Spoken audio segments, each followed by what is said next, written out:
Assalamualaikum warahmatullahi wabarakatuh. Halo semuanya, kenalin nama aku Nida Nafa Zahra dari kelas MP4404 dengan NIM 140120404. Video kali ini aku bakal ngejelasin mengenai apa itu biaya modal atau cost of capital. Topik pembahasan pada video kali ini yang pertama itu ada definisi biaya modal, yang kedua konsep biaya modal, yang ketiga alasan penentuan besarnya biaya modal perusahaan, yang keempat estimasi biaya modal, yang kelima faktor yang menentukan biaya modal, dan yang terakhir ada jenis-jenis biaya modal. Yang pertama, apa itu biaya modal? Biaya modal adalah biaya yang harus dikeluarkan atau yang harus dibayar untuk mendapatkan modal yang dibiayai investasi perusahaan. Biaya modal juga dapat diukur dengan rate of return minimum dari investasi baru yang dilakukan perusahaan dan diasumsikan bahwa tingkat risiko investasi baru tersebut sama dengan risiko aktiva yang dimiliki perusahaan saat ini. Jika investasi baru menghasilkan tingkat keuntungan yang lebih besar dari biaya modal, maka nilai perusahaan akan meningkat. Dan sebaliknya, apabila investasi baru memberikan tingkat keuntungan yang lebih rendah dari biaya modal, maka nilai perusahaan akan turun. Selanjutnya ada konsep biaya modal. Konsep biaya modal sendiri erat hubungannya dengan tingkat keuntungan yang disyaratkan atau required rate of return. Biaya modal merupakan biaya yang secara real harus ditanggung oleh perusahaan untuk memperoleh dana baik yang berasal dari hutang, saham preference yang biasa maupun lebih ditahan untuk mendanai suatu investasi atau operasi perusahaan. Penentuan besarnya biaya modal dimaksudkan untuk mengetahui berapa besar biaya real yang harus dikeluarkan perusahaan untuk memperoleh dana yang diperlukan. Biaya modal sendiri biasanya digunakan sebagai ukuran untuk menentukan diterima atau ditolaknya suatu usulan investasi atau sebagai discount rate. Discount rate sendiri yaitu dengan membandingkan rate of return dari usulan investasi tersebut dengan biaya modalnya. Selanjutnya, 3 alasan penentuan besaran biaya modal perusahaan. Yang pertama yaitu ada maksimasi nilai perusahaan, mensyaratkan adanya minimisasi semua biaya input, termasuk biaya modal. Yang kedua, keputusan investasi yang tepat mensyaratkan estimasi biaya modal yang tepat. Yang ketiga, beberapa keputusan lain seperti leasing, pembelian kembali obligasi perusahaan, atau bond refunding, dan manajemen modal kerja memerlukan estimasi biaya modal. Selanjutnya ada estimasi biaya modal. Estimasi biaya modal sendiri terbagi menjadi 3. Yang pertama itu ada identifikasi komponen modal yang harus dimasukkan ke dalam perhitungan biaya. Yang kedua menentukan biaya untuk setiap komponen modal. Yang ketiga mencari biaya rata-rata tertimbang untuk seluruh komponen modal. Selanjutnya, faktor yang menentukan biaya modal. Faktornya sendiri itu ada 4. Yang pertama itu ada keadaan-keadaan umum perekonomian. Yang kedua ada daya jual saham suatu perusahaan. Yang ketiga keputusan-keputusan operasi dan pembiayaan yang dibuat manajemen. Dan yang terakhir ada besarnya pembiayaan yang diperlukan. Selanjutnya ada jenis-jenis biaya modal. Jenis-jenis biaya modal sendiri terbagi menjadi 2, yaitu ada biaya modal individu dan biaya modal secara keseluruhan. Apa sih biaya modal individu? Biaya modal individu adalah biaya modal yang dapat dihitung berdasarkan biaya untuk masing-masing sumber dana. Biaya modal individu sendiri terbagi menjadi 3, yaitu ada biaya modal hutang, biaya modal saham preferen, dan biaya modal saham biasa dan lebih ditahan.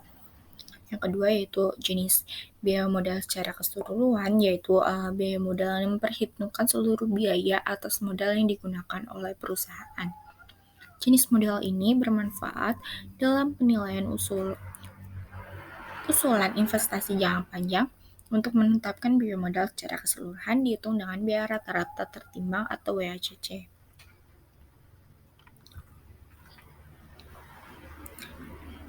Masuk ke yang topik pertama yaitu biaya modal individu. Pertama itu ada biaya modal hutang. Biaya modal hutang sendiri dibagi menjadi 2, yaitu ada jangka pendek dan jangka panjang. Untuk jangka pendek sendiri, Hutang jangka pendek biasa disebut juga sebagai hutang lancar, yaitu hutang yang memiliki waktu pengembalian kurang dari 1 tahun. Biaya hutang jangka pendek terdiri dari hutang perniagaan, hutang wasel, dan hutang kredit bank. Biaya modal dari penggunaan hutang atau cost of debit dapat dihitung melalui rumus KT sama dengan KB buka kurung 1 min T. KT sendiri merupakan biaya hutang jangka pendek setelah pajak dan KB biaya hutang jangka panjang sebelum pajak sebesar tingkat bunga hutang dan T merupakan tingkat pajak. Akan tetapi, biasanya dana yang berasal dari hutang jangka pendek tidak dimasukkan dalam perhitungan biaya modal rata-rata karena hutang dagang diperlakukan sebagai arus kas modal kerja bersih dalam proses penganggaran modal. Sedangkan hutang wasel dan kredit jangka pendek merupakan pembiayaan sementara.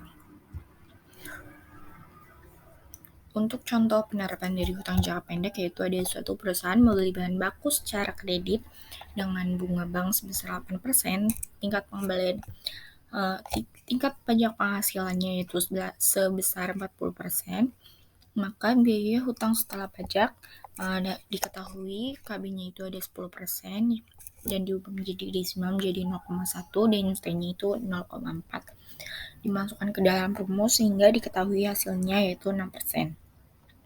Dari contoh tersebut, biaya hutang sebelum pajak yaitu tingkat bunga hutang sebesar 10% merupakan biaya pengurangan pajak atau tax deductible expense.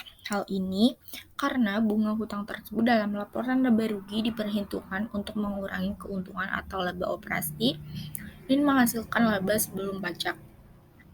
Dengan adanya beban bunga ini menyebabkan keuntungan yang terkena pajak menjadi lebih kecil, sehingga pajak yang harus dibayar perusahaan menjadi lebih kecil pula. Jenis model hutang yang kedua yaitu ada model hutang jangka panjang. Biaya hutang yang ditanggung oleh perusahaan menggunakan dana hutang merupakan sebesar tingkat keuntungan yang diminta oleh investor. Komponen biaya hutang pada jangka panjang yaitu biaya setelah pajak dari hutang baru. Hutang jangka panjang berasal dari hutang obligasi dan dapat dihitung dengan melalui dua rumus. Yang pertama itu ada perhitungan biaya modal hutang obligasi dengan metode singkat. Rumusnya itu ada KD sama dengan 1 plus buka kurung N min NB tutup kurung dibagi dengan N dibagi dengan buka kurung NB plus N dibagi dengan 2. I sendiri merupakan biaya hutang jangka panjang atau obligasi 1 tahun dalam rupiah. N besar merupakan harga normal obligasi atau nilai obligasi pada akhir umur. NB merupakan nilai bersih penjualan obligasi dan N kecil merupakan umur obligasi.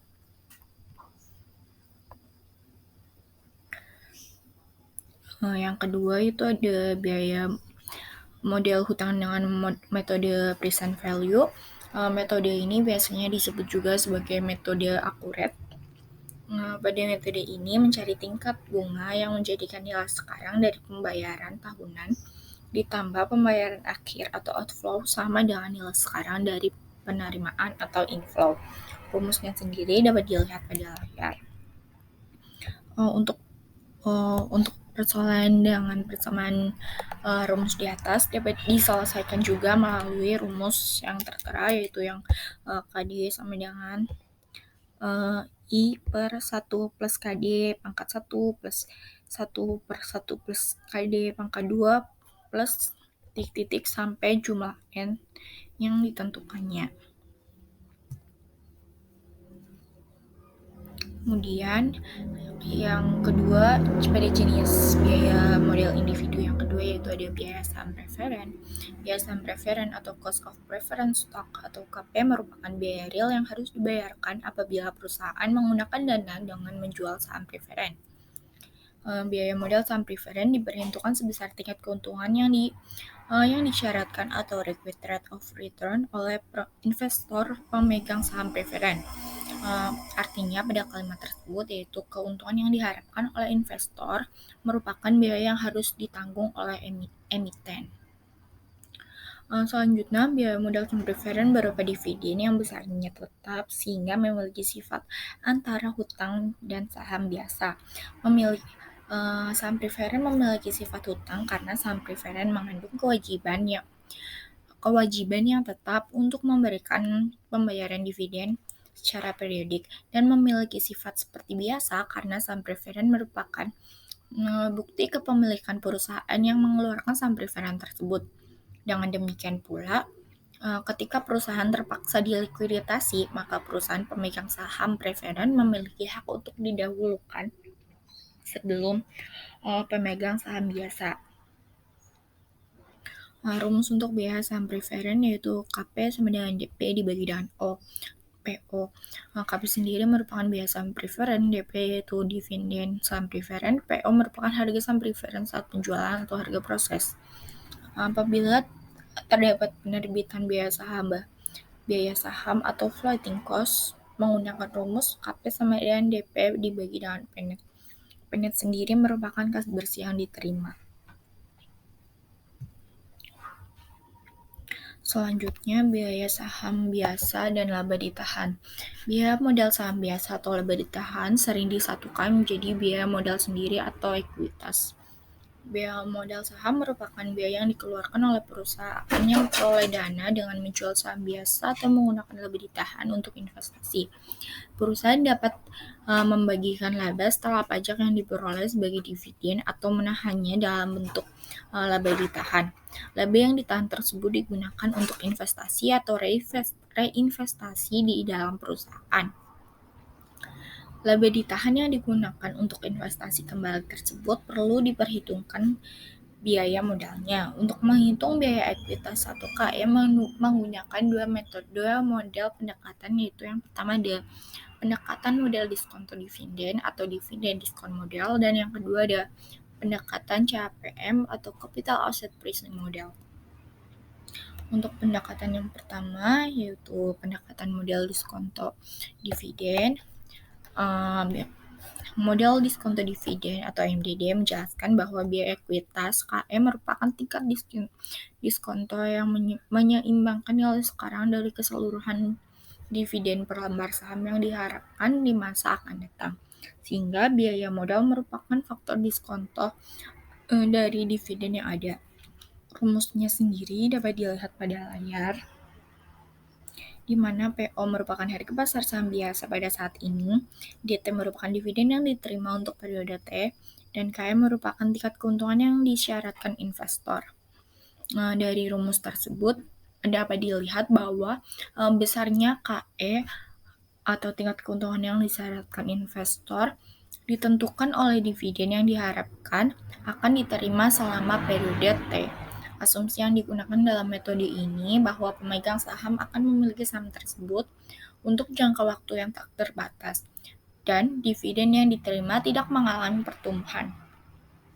Asumsi tersebut merupakan salah satu kelemahan model ini karena saham dapat diperjualbelikan sewaktu-waktu, sehingga dalam kenyataannya model dividen yang mengalami pertumbuhan dirasa lebih realistis.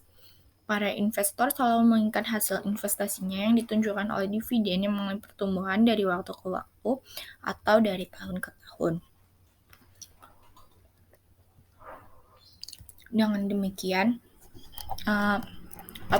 apabila dividen yang diharapkan mengalami pertumbuhan atau growth sebesar G per tahun, maka biaya ekuitas dapat dicari melalui rumus yang tertera di bawah ini, yaitu PO sama dengan D1 dibagi KE kurangi dengan G, di mana D1 merupakan DO 1 plus G, sehingga rumus biaya ekuitasnya menjadi KE sama dengan D1 dibagi dengan PO ditambah dengan G.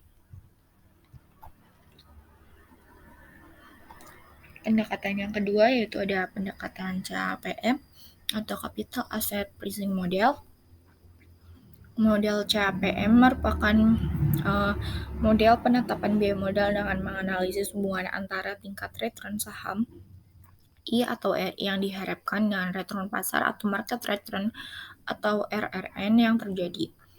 Model CAPM dipengaruhi oleh 3 faktor, yaitu besarnya tingkat bunga bebas risiko atau risk free rate yang disingkat menjadi RF. Yang kedua, risiko sistematis yang ditunjukkan oleh koefisien beta. Dan yang ketiga ada premium risiko pasar yang ditunjukkan oleh selisih antara return pasar dengan return saham. Besarnya tingkat return saham yang diharapkan oleh investor ini merupakan biaya modal yang harus dikeluarkan oleh emiten.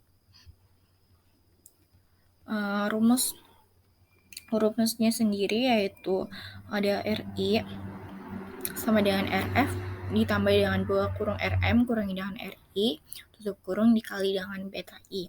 RI sendiri merupakan tingkat return saham yang diharapkan. RF merupakan tingkat return bebas risiko, RM merupakan return portofolio yang diharapkan, BI merupakan koefisien beta saham I. Beta merupakan koefisien yang menunjukkan sensitivitas tingkat keuntungan sekuritas atau saham terhadap perubahan pasar. Apabila beta sebesar 1, artinya suatu saham memiliki standar deviasi atau resiko yang sama dengan resiko rata-rata pasar.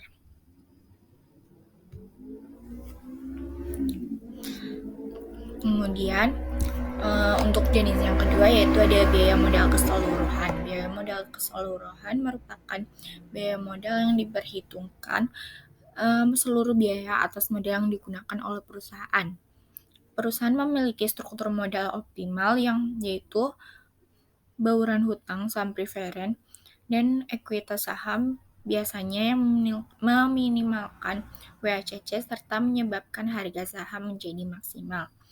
Proporsi target hutang, saham preferen, dan ekuitas saham biasa bersama dengan komponen biaya modal digunakan untuk menghitung biaya modal rata-rata tertimbang. WACC sendiri merupakan rata-rata tertimbang komponen biaya hutang, saham preferen, dan ekuitas biasa.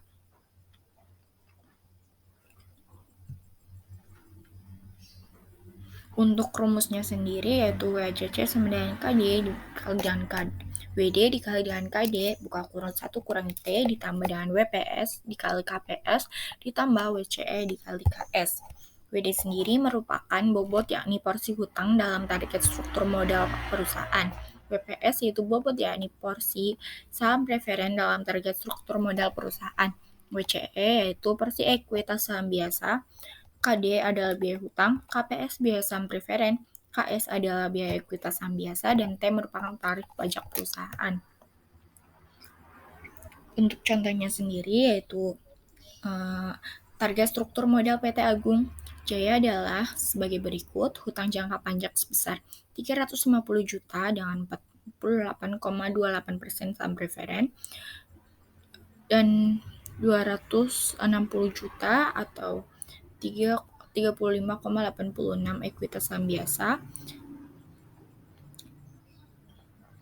sebesar 115